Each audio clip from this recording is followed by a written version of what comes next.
قبر پرستی کے فتنے میں مبتلا ہونے کا ایک سبب اہل سنت علماء کی خاموشی، یہ بہت بڑا سبب ہے۔ جب عوام بدعقیدگیاں کرتی ہے، بدعات میں شریک ہوتی ہے، اگر علماء خاموش ہو جائیں تو عوام اسی کو دین سمجھ بیٹھتے ہیں۔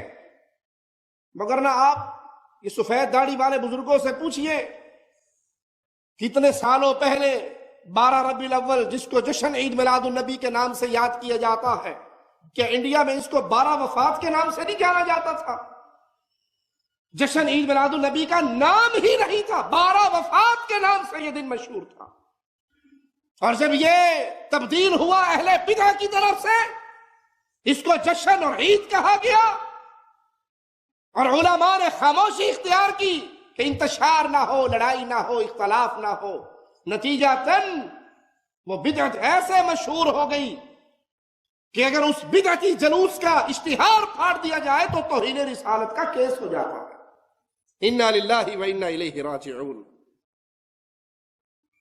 ایک تو جرم ہے بدعات پر، شرکیات میں خاموشی اختیار کرنا، اور ایک اس سے بڑا جرم ہے کہ علماء سو کا ایک بہت بڑا گروہ پیدا ہو چکا ہے آج کے دور میں، جو عوام الناس کے سامنے یہ بات رکھتا ہے کہ توحید کا آوازہ بلند نہ کرو، توحید کا پیغام نہ دو، کیونکہ دعوت توحید کی وجہ سے انتشار پیدا ہوتا ہے۔